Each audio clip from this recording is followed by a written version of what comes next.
Contactando, por supuesto, a Edwin Maldonado, que nos acompañó acá en calidad de secretario de Desarrollo Económico, estuvo como asesor, y ya ahora no vayan a creer que es un desempleado, no. No, pues Es que la gente piensa pues que no, Edwin tiene necesito múltiples sabático ocupaciones. de su profesión, uno reflexión. arma su colchoncito. Aunque yo creo que uno sale de esas secretarías y tiene que tomarse un airecito, porque el estrés, salud mental.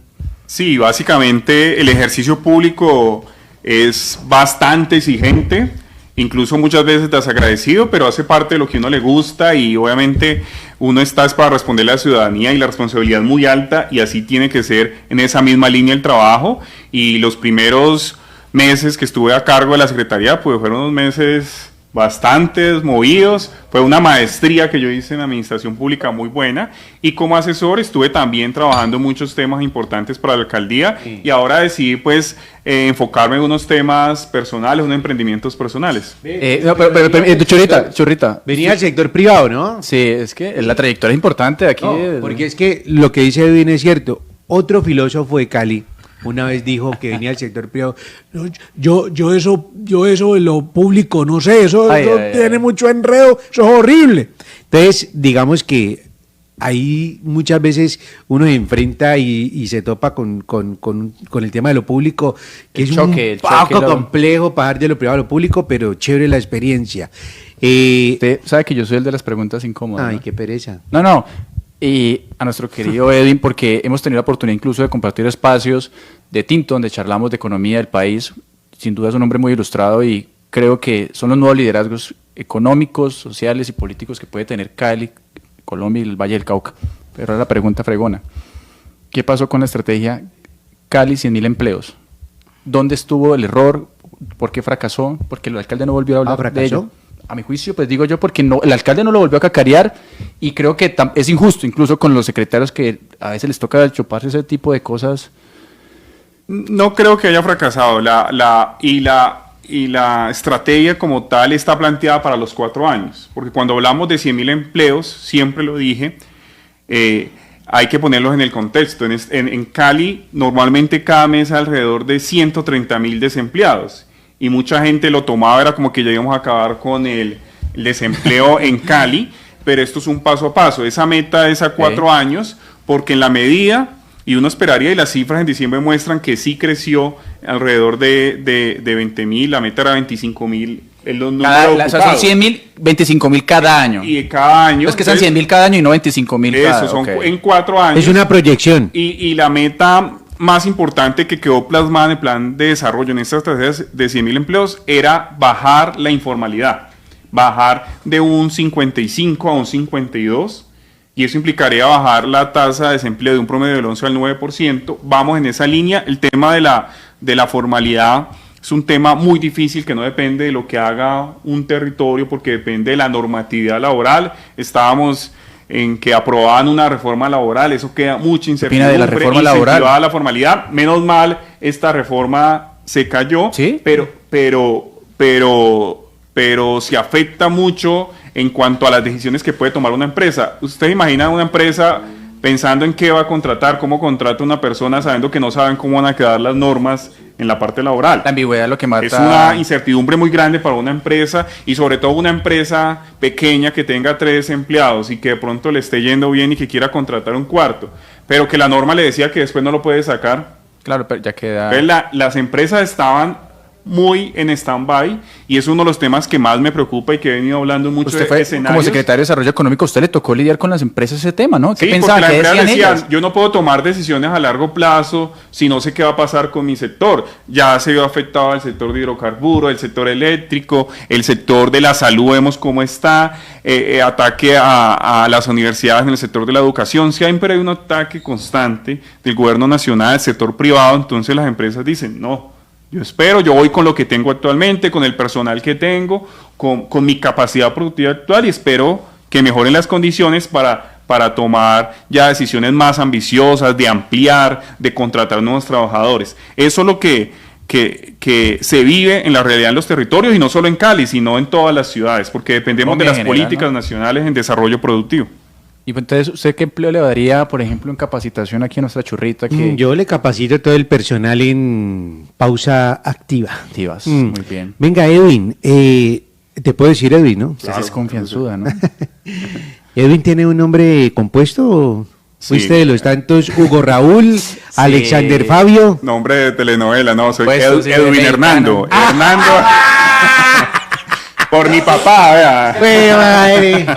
Edwin Hernando, me entra ya. O sea, a mi hermano, Eduardo Andrés, Julián Andrés, Eduardo Fabián y Hugo Raúl. Hugo Raúl, ¿no? Uno cuando escucha los dos nombres es Sí, porque... es como complicado. Pero hablando de todo esto de panorama que ha tenido Cali, y yo le había dicho a Huguito, invitemos a Edwin para un tema concreto que había sido esa polémica que no volvió a escuchar nada, pero que sigue allí. Hablo sobre el operador para el aeropuerto de Palmira que sirve a Cali. Estamos hablando del Bonilla Aragón. Sí. Hay unos que mantienen de aeropuerto a Cali, Cali aeropuerto, porque viajan mucho por negocios. Digamos, ¿cuál es la preocupación que entre la aerocivil, ¿cierto? Sí. A manejar y a operar este terminal aéreo muy importante? Dice la concejala Erazo, ¿cuál es el miedo? Si la aerocivil maneja un poco de aeropuertos también en el país, tienen la experiencia, ¿cuál es la preocupación de fondo, Edwin? Voy a referirme precisamente cuál es la preocupación de fondo. Porque Que no Edwin y la es- gobernadora dijeron que, ojo, No es tanto que Aerocivil lo tome. Sí. La preocupación es que ¿cuándo vamos a tener el nuevo aeropuerto? ¿Cuándo vamos a tener modernizado el aeropuerto de Cali? Esa es la preocupación de fondo, porque lo que se ha venido es presentando atrasos y demoras en el cronograma de contratación de la nueva concesión.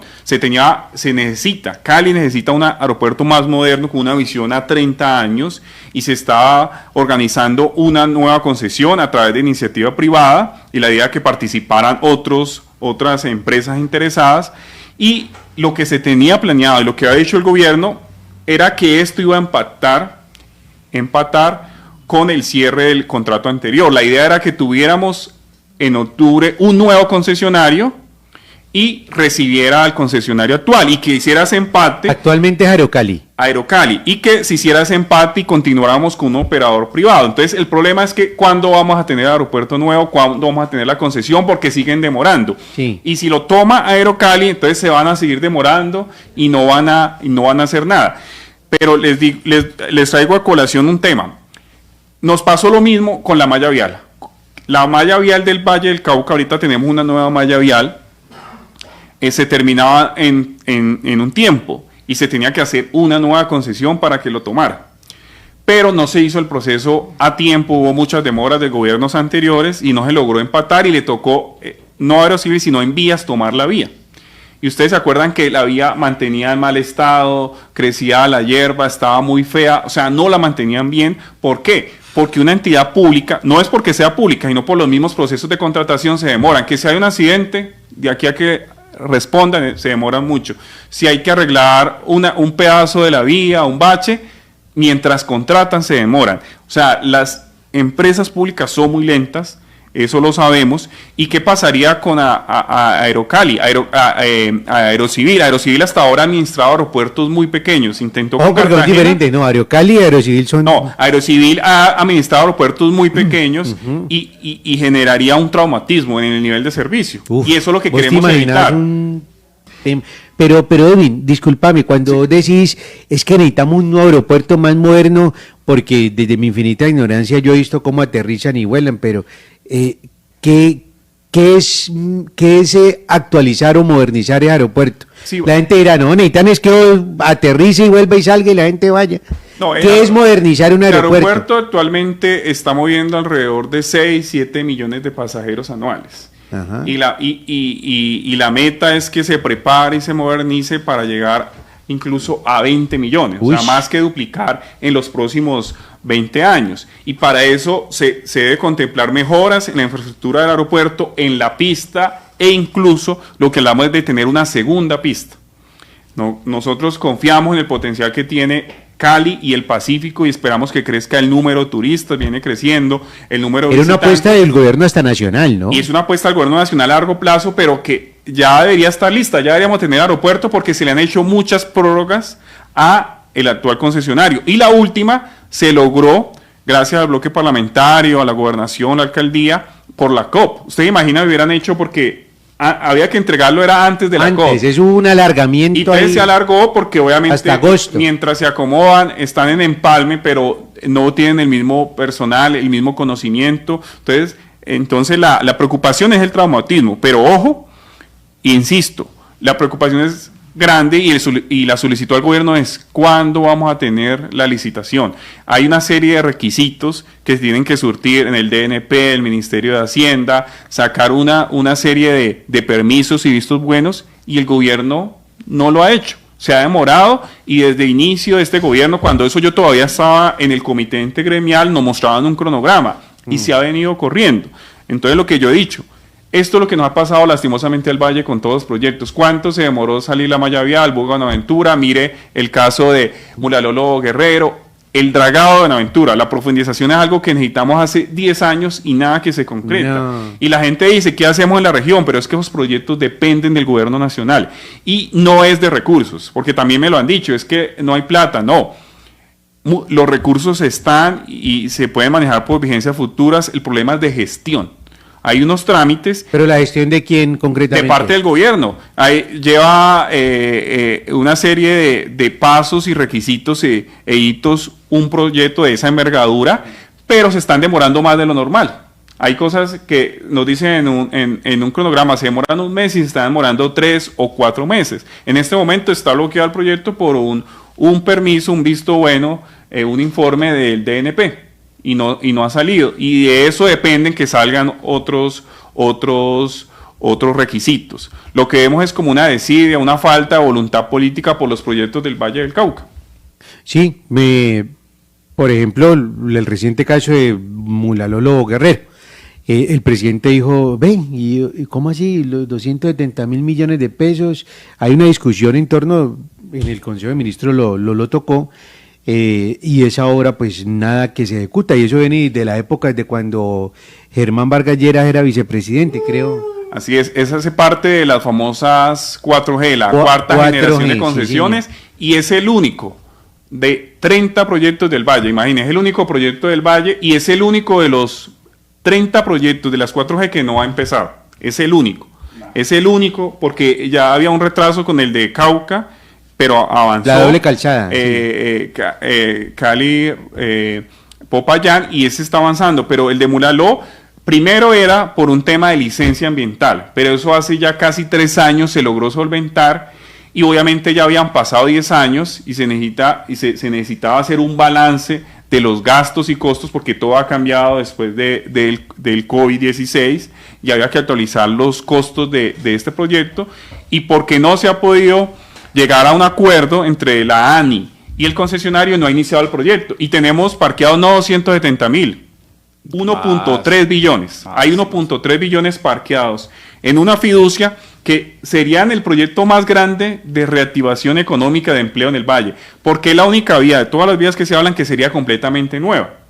Porque normalmente un proyecto vial es mejoran o hacen una nueva calzada, pero aquí hablamos de construir una vía que reduciría en media hora el trayecto a Buenaventura, y le falta visión al presidente, porque el presidente habla de cómo conectar al Cauca, Nariño, de la región Pacífico, y esta vía es en contra del centralismo, porque conecta al suroccidente colombiano con Buenaventura y haría más competitivo lo que él quiere, el sector agro, el sector industrial de Cauca y Valle del Cauca. Pero Edwin, permítame, traigo a colación otra frase muy importante que en campaña y empezando el gobierno del presidente Gustavo Petro dijo, y fue, recuerdo como hubiera sido ayer, Hugo Raúl, que el presidente dijo, a ver, la idea es cambiar petróleo por turismo, somos una potencia mundial del turismo. Pero Edwin, estábamos viendo vía Panamericana, cuando no son los bloqueos por nuestros hermanos indígenas, son que vuelan el puente los hermanos guerrilleros, cuando no son las comunidades afro, cuando no es el derrumbe, cuando no es la avalancha, y una vía Panamericana pues con yo no sé cuántos bloqueos, ahora la vía al mar también con yo no sé cuántos bloqueos, cada rato tiene uno que preguntar, ¿es difícil sacar adelante un turismo pues responsable, porque la gente incluso ya, mucha gente escucha todo esto y le da como temor. Incluso hablo de la población interna y de los extranjeros. Conflicto armado versus turismo, ¿qué tanto afecta al desarrollo? Sí, la seguridad es un bien público esencial para todos los sectores y más para el turismo. Y es una lástima. Yo era uno de los que viajaba mucho al Cauca a conocer muchas zonas de senderismo y ya no he podido volver a ir en los últimos 2 años. A uno le da miedo y a la ciudadanía general le da miedo ir al Cauca, y el Cauca tiene un potencial muy grande en materia de turismo. Y si no reunimos el potencial de Nariño, Cauca, Chocó y el Valle, tenemos la mejor oferta turística de todo Colombia y a nivel mundial competimos.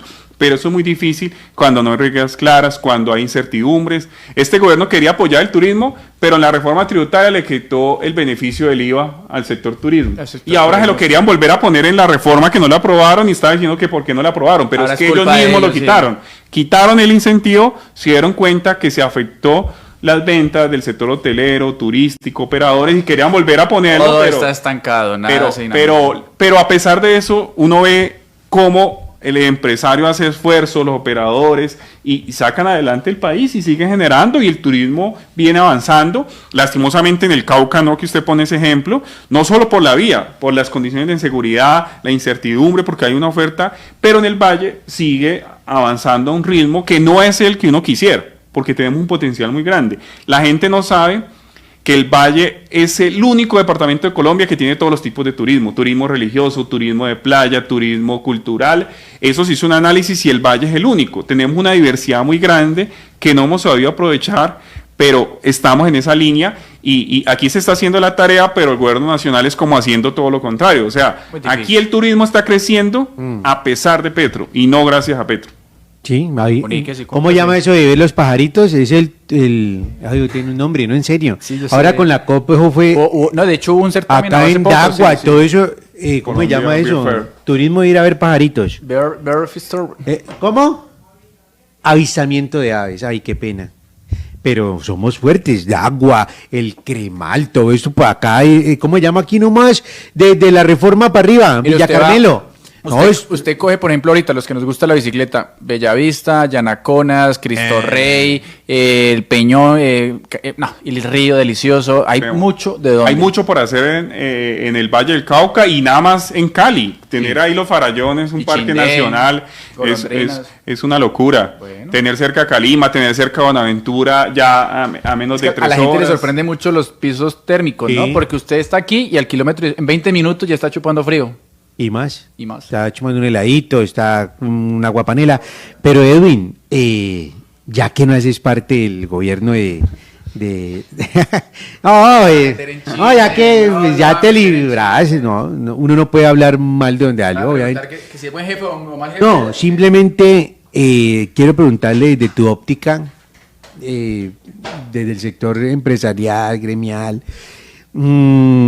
¿Estos cuántos años son? ¿Año y medio? Ya, año y 4 o 5 meses. Año y pico de Eder.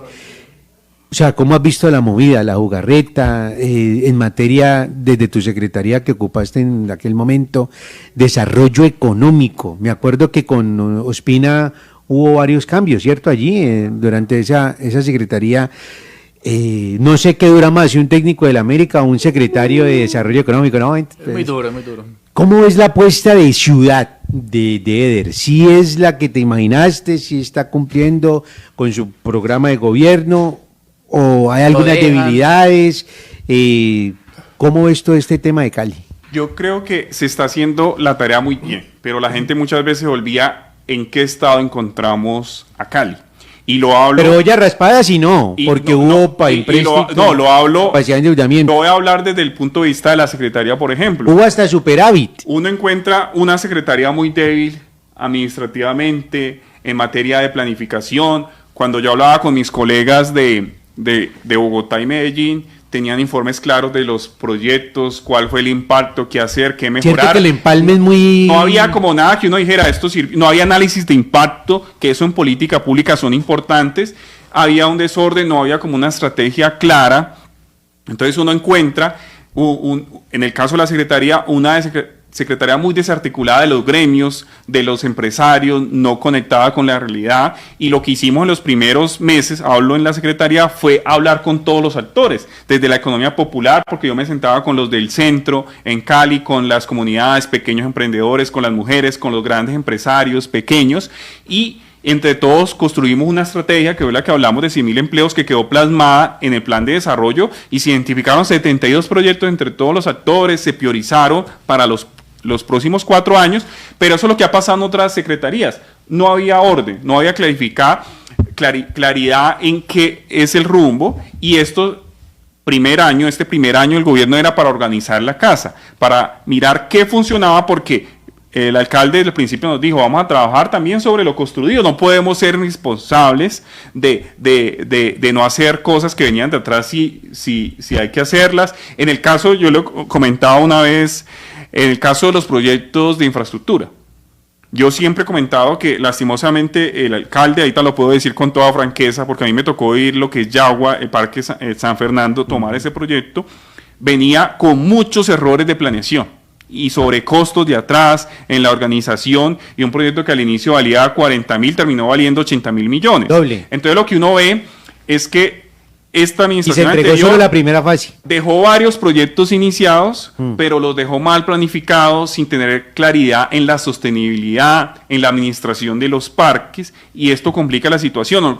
Nos tocó venir a arreglar lo que venía ya mal, y es una costumbre, lo hablaba aquel día con Hugo, de que el alcalde, así con las megaobras y con esos parques, inicia los proyectos para que un nuevo gobierno los arregle, los clarifique, los saque adelante y luego él sacar pecho. Yo los inicié. Él tira pero la verdad, a la copa tolondra y lo otro es que solucione, pero él dice, esto fue mío, yo lo propuse, pero con enredos y todo. Pero la verdad es que este primer año fue un año de organizar las cosas que venían mal, de enderezarlas, sacarlas adelante, e incluir unas cosas nuevas. Y ahí donde yo también digo, como mea culpa, hay veces uno no tiene la posibilidad de meter todas esas cosas que quisiera, porque toca mantener una línea, hay unas cosas que son muy cerradas en el presupuesto y que hay que hacerlas sí o sí, entonces el margen de maniobra, y por eso el alcalde fue que decidió hacer un empréstito. Es que hagan esta cuenta, del presupuesto de alrededor de 6 billones de Cali, realmente para inversión en proyectos que uno quisiera hacer era solo 600.000 anuales,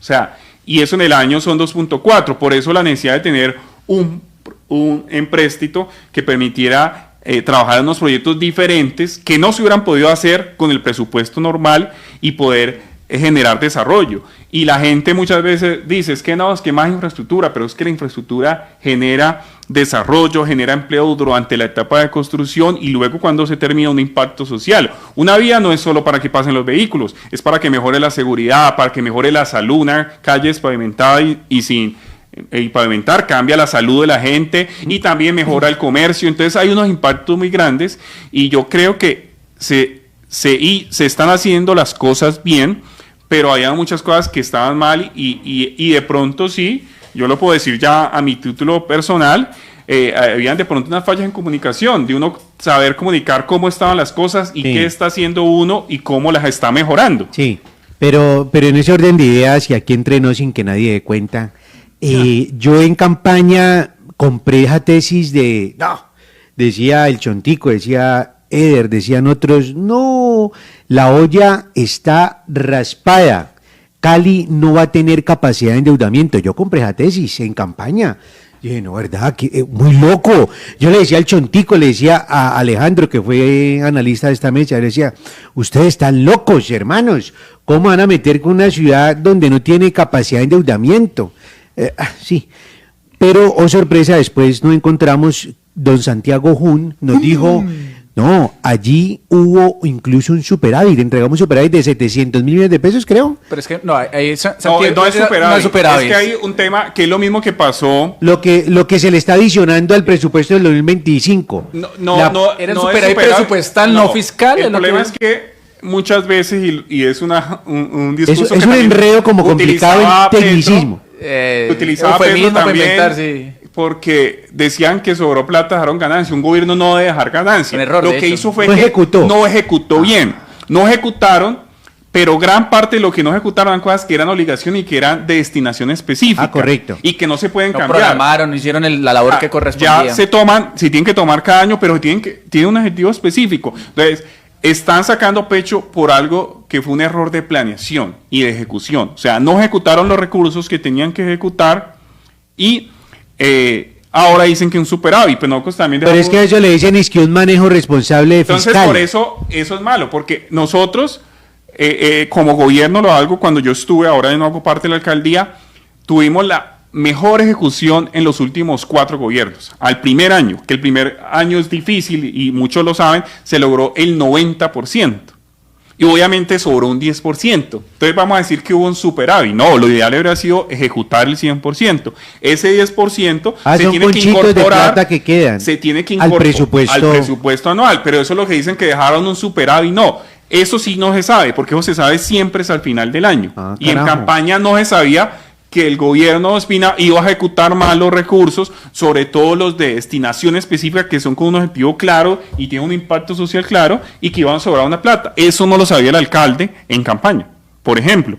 Y había que organizar las finanzas. Lo que había que clarificar es a futuro el potencial, porque algo que tampoco se había visto era que el potencial de endeudamiento de una ciudad puede ser más grande, y el ejemplo lo vimos con Barranquilla. Barranquilla se está llegando a unos extremos muy grandes, pero se vio en el análisis que se hizo juicioso, ya teniendo adentro las cifras, es que Cali todavía tenía margen, pero eso también era muy difícil saberlo sin estudiar las cifras, sin ver la viabilidad de los ingresos a futuro, que era lo que se tenía que analizar ya estando dentro de una administración.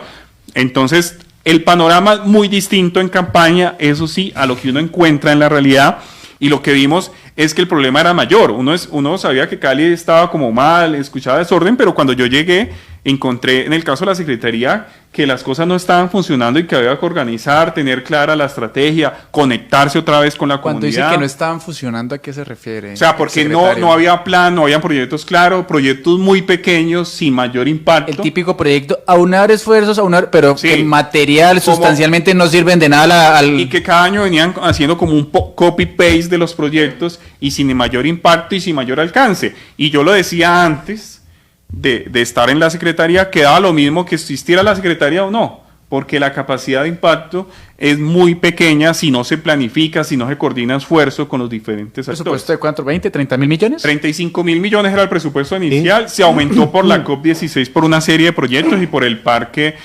Yagua. 10, 15 millones de dólares. El presupuesto para inversión no es muy alto, entonces la gente habla de un presupuesto muy grande, pero lo que realmente importa es lo que se invierte para generar impacto en la comunidad, en las empresas, en la gente, y es bajito todavía para lo que necesita Cali. Doctor Edwin Maldonado. Ahora sí, doctor.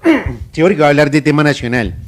Ese divorcio, no, es que parece que fuera ayer la foto con todos los cacaos del Colombia, con los Gilinski, con el, ¿cómo se llama, viejito? Los Sarmiento Angulo, los grandes... Los Santo Domingo... Esa gente que... Caicedo, también estaba Caicedo, ¿no? Esa gente que puede tener un poquito más de plata que una. No, y eso se hizo con la Alcocer y todo, y Petra ahí como incómodo en la foto. Pero eso fue la foto.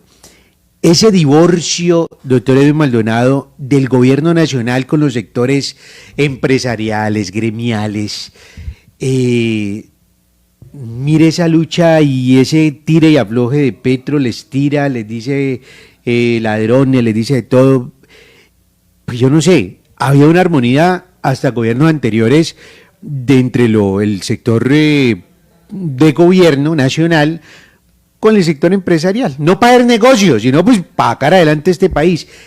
Ese divorcio que sí hemos tenido en este gobierno, que tanto pues digamos ha afectado el desarrollo mismo de los proyectos de orden nacional. Sí, el problema es que este gobierno, el gobierno de Petro, se ha quedado en las fotos y en los discursos, pero en la acción y la ejecución no ha hecho nada. Y usted, por ejemplo, si se pone en el lugar de un empresario, cuando escucha a un presidente que le dice oligarcas, lucha de clases, que explotadores para defender una reforma tributaria, que a las EPS le dice intermediarios de la muerte, intermediarios financieros, que a los fondos de pensión le dicen que comercian con la plata de la gente. palabras que yo tengo anotadas acá como burguesía, parasitaria, mafias. Le tiene glosario. Uno como empresario, ¿qué va a pensar? Que hay clima. Y un empresario de cualquier sector diga, es que mira cómo afectaban el sector de hidrocarburos, el sector eléctrico, el sector educación. Miren las universidades. Me contaban varias universidades que estoy hablando que muchos jóvenes se inscribieron para varias carreras y para especializaciones, formación avanzada, y no pudieron matricularse porque esperaban tener un crédito en el ICETEX. Esa es la forma de muchos de clase media. Sí. Entonces, si un empresario en cualquier sector que no haya sido afectado, porque todos son afectados, pero que diga, uy, vea lo que está pasando en el sector salud, lo que está pasando, en cualquier momento me va a tocar a mí. ¿Será que yo compro una nueva bodega, una nueva planta? Están con incertidumbre. Lo que crea eso es incertidumbre, miedo. Muchas empresas, más que nunca, han creado empresas y cuentas fuera de Colombia, están creando como una salida por si pasa algo, porque la gente está con miedo y fuga de capital puede haber, sí.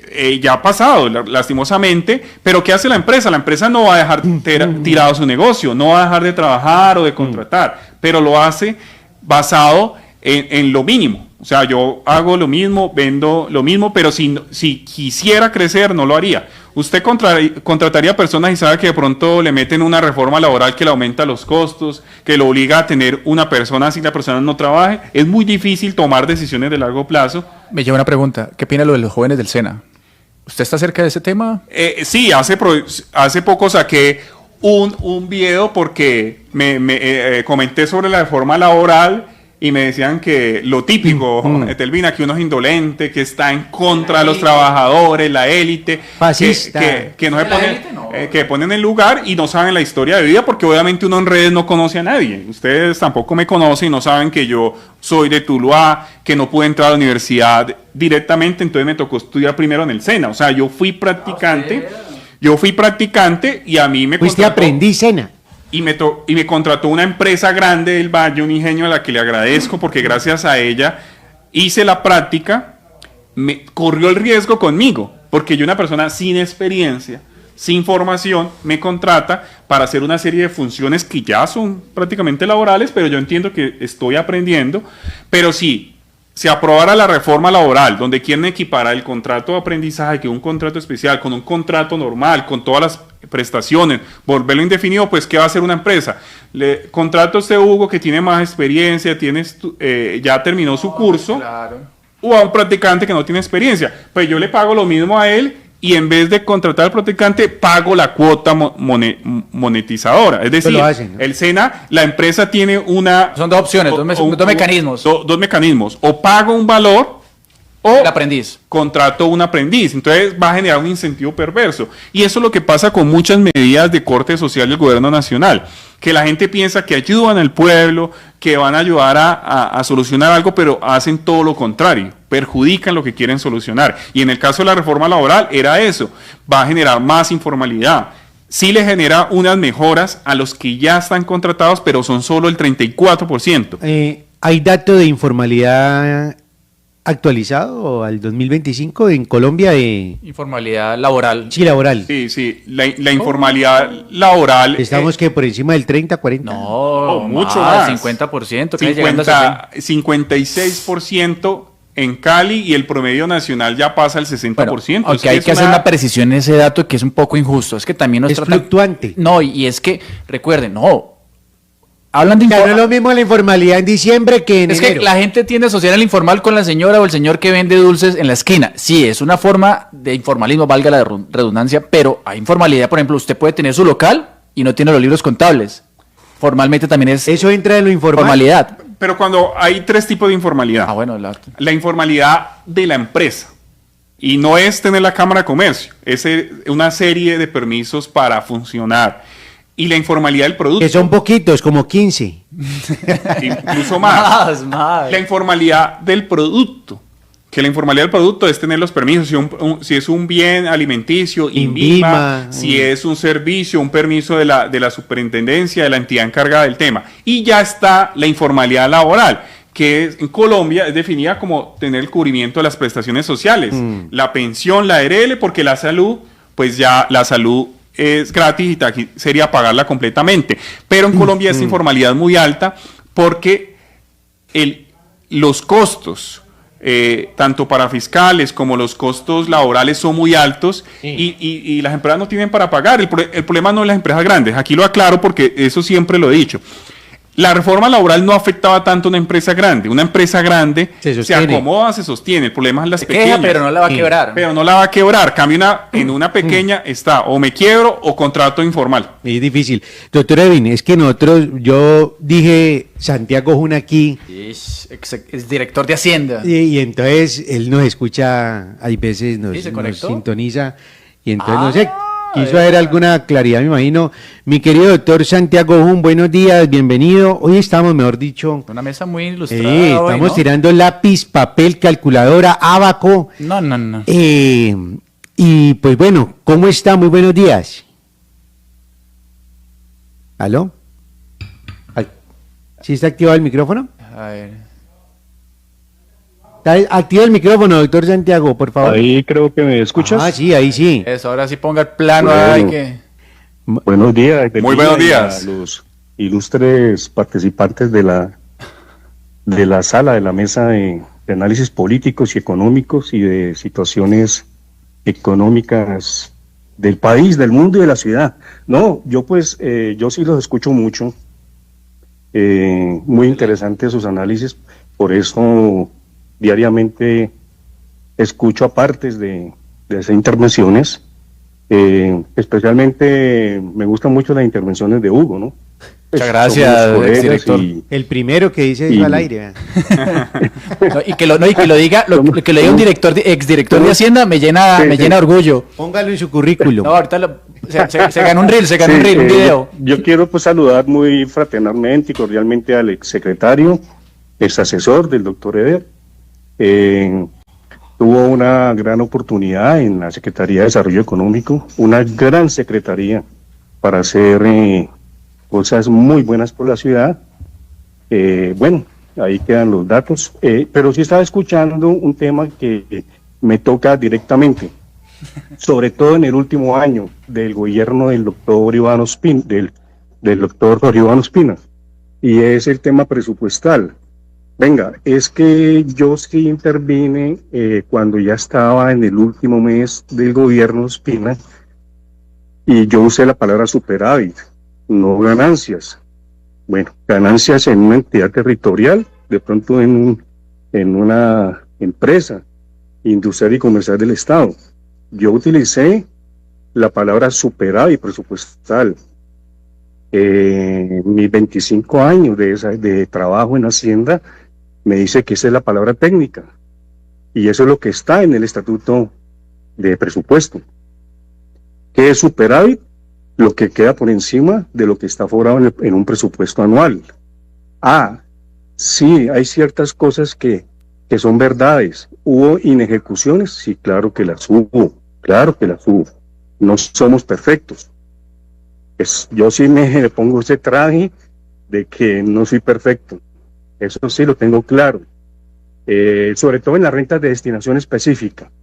Difícil la ejecución en esas rentas de destinación específica. Pero sí hubo superávit en las rentas de libre asignación. Mire, lo que dice el secretario es cierto. Eso se sabe es al final, al cierre del ejercicio fiscal. Eso es correcto. Pero nosotros le llevábamos una medida diaria al ingreso y a la ejecución en los de libre asignación y podíamos entrever que sí hubo un superávit en esas rentas, y lo voy a decir por qué. Porque primero hay unos picos en industria y comercio que se generan en el último bimestre del año y que necesariamente es muy difícil su ejecución, no por falta de capacidad para ejecutar, sino por tiempos.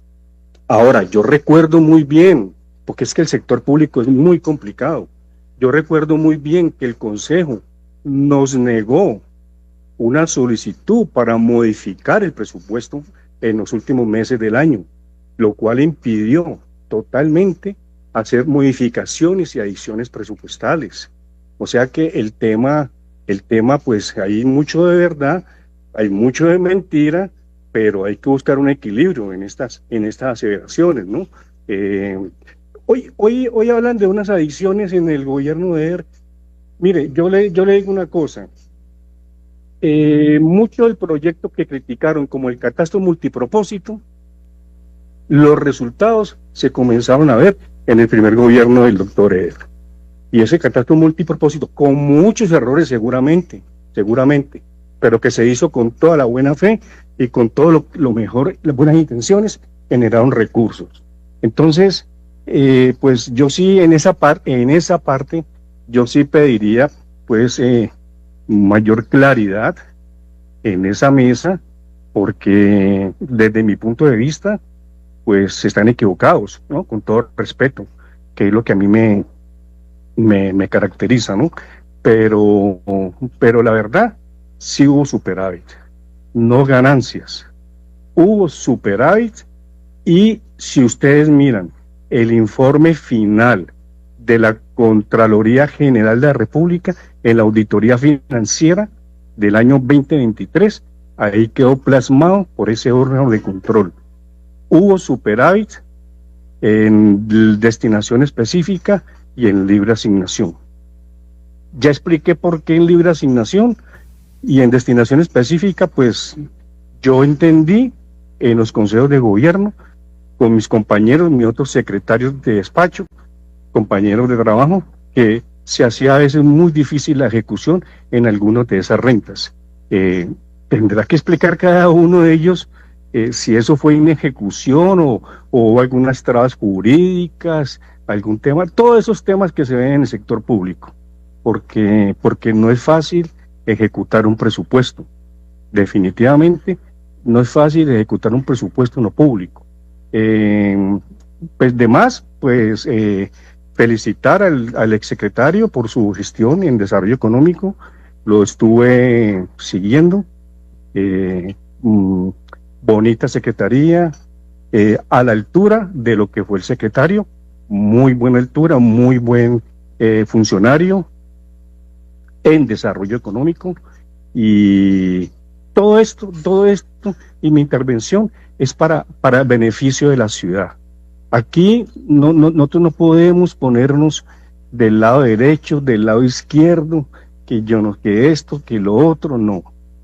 Aquí todos cometemos errores, todos cometemos buenos aciertos, pero en últimas, exsecretario, doctor, y compañeros y amigos de la mesa, en últimas, aquí el perjudicado o el beneficiado es el caleño, el habitante de la ciudad de Cali. Por eso nosotros debemos unirnos, resaltar lo bueno. Lo malo, si se cometió, hay que corregirlo. Pero no podemos ser toda una sarta pues de errores pues que cometieron. No. La historia está ahí y afortunadamente no conozco el primer humano que pueda cambiar la historia.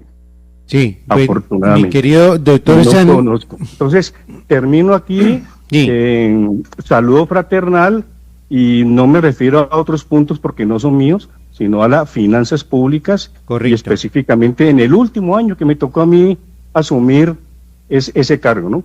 Bien pueda, sí. Elvira. No, doctor Santiago, lo que le entiendo es que si hubo los presupuestos, incluso en este gobierno de ayer no se pudo ejecutar todo, ¿no? Quedó un 90% ejecutado, 10% en yo daba esa claridad, que nunca se termina de cumplir la ejecución total de un presupuesto. El año pasado fue del 90%. Pero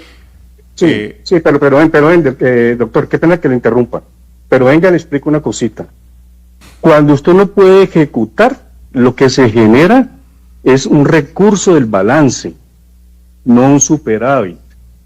Cuando usted recauda más de lo que tiene aforado en un presupuesto y que no puede ejecutar porque no está incorporado en el presupuesto, adicionado en un presupuesto, eso es superávit, ¿sí? Entonces, claro, si yo tengo una renta, aforada en 100 pesos, y esos 100 pesos es para construir un puente que vale 100 pesos, y apenas ejecuto el 80, el 20 pasa como, y recaudo los 100 pesos, el 20% no pasa como superávit, el 20% pasa como un recurso del balance. O sea, esa es una terminología de presupuesto público Sí, que muy, hay muy que entrar a técnica. confundir, ¿cierto? Que si los presupuestos estuvieron mal hechos, pues sí, créame que tanto ustedes como nosotros le pusimos todo el alma y todo el corazón a nuestro trabajo. Sí. Créame. Estimado secretario, lo que sí me da la razón usted es que en campaña, que era la comparación que hacía, no se sabía eso, no se sabía cuánto iba a ser los recursos de balance ni el superávit, no se sabía, sino al final, después de revisar todos los temas. No, doctor, mire, allá en el despacho de Hacienda teníamos los recaudos en línea. O sea que los empalmes fallaron en ciertas cosas. Más grande que este apartamento, ¿sí? Y nosotros ya empezamos a generar recaudos por encima del presupuesto, como por allá desde el mes de septiembre, si no estoy mal. Que hubo, eso está ahí. Claro, no se llaman superávit en la misma vigencia, no. Pero ya nosotros teníamos claro que teníamos unos recaudos superiores al presupuesto en libre asignación y en algunas de destinación. ¿Qué sucede? Que el presupuesto es un tema, o sea, es más fácil mover un elefante que mover un presupuesto. El Consejo, nosotros varias veces acudimos a modificaciones, a pedir, esto tiene un nombre, a pedir facultades al alcalde para mover el presupuesto. Y en la última vez, el Consejo, en su buen entender, pues yo también lo respeto, ellos tendrán sus razones, nos lo negó. Por lo tanto, nosotros no pudimos adicionar esos recursos al presupuesto. Si lo hubiéramos adicionado y no los hubiéramos ejecutado, eso sería un recurso del balance. Pero evidentemente, recursos que no se adicionaron por cuestiones técnicas quedaron como superávit. Ahora, si usted quiere, pues con mucho gusto pregúntele al director de Hacienda, al doctor Quichua, creo que es el apellido. John Quinchua. El actual, Mañana también un gran profesional, porque pues viene del ICES y fue viendo su hoja de vida.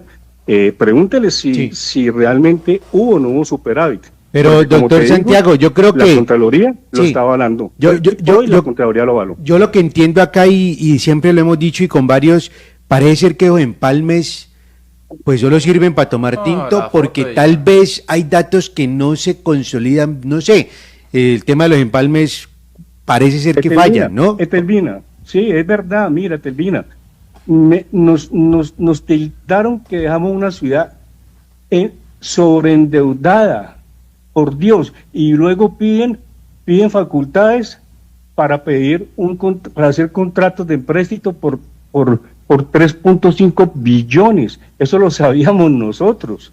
Los indicadores de la ley hace rato estaban por debajo, muy por debajo del 50%. El distrito tenía esa capacidad de endeudamiento. Que nosotros no quisimos hacerlo, sí. Que lo hizo el doctor pues muy bien. Él sabrá por qué lo hizo. Sí, cada administrador público tiene sus temas.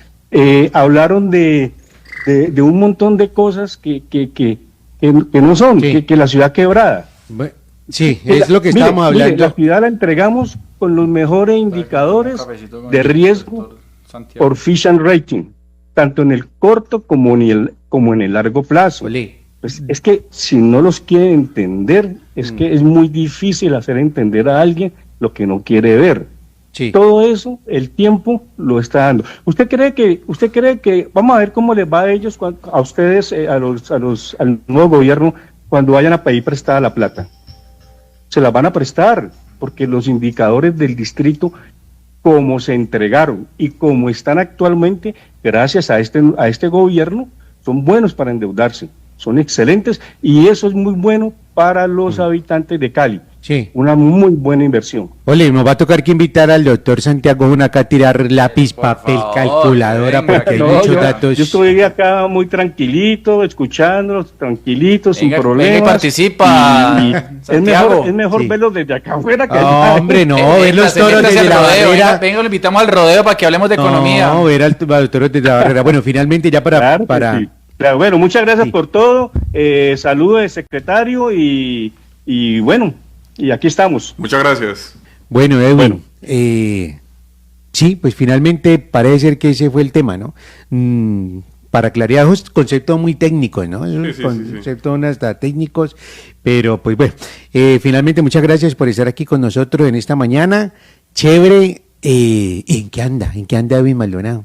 No, primero agradecerle la invitación. Siempre me ha gustado venir acá a conversar y hablar de temas económicos y políticos. Y Agarramos de todo el mundo, pero no sostenemos nada.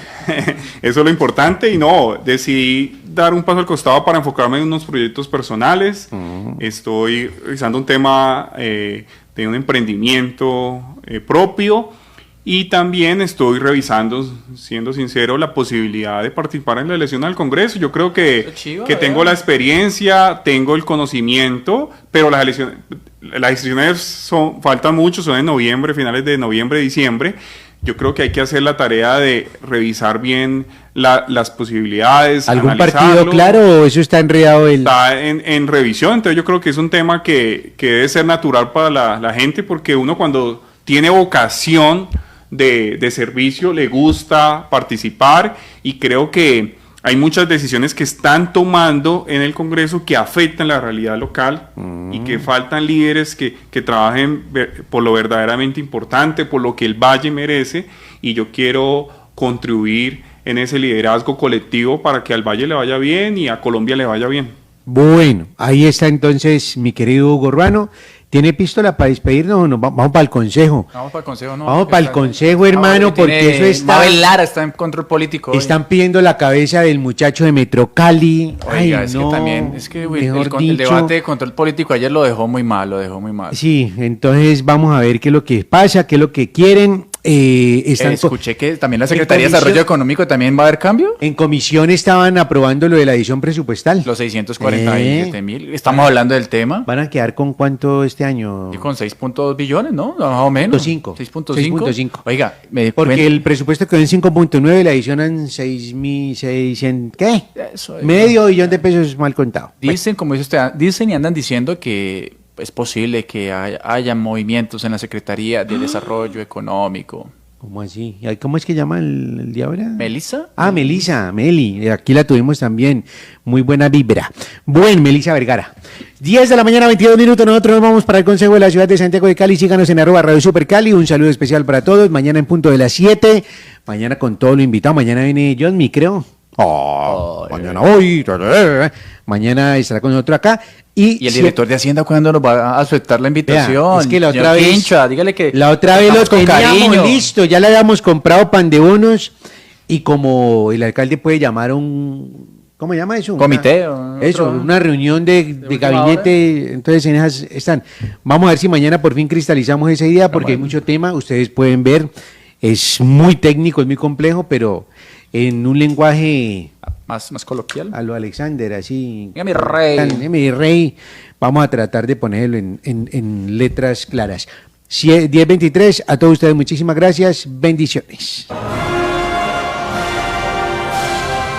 Estas fueron las super noticias del Valle.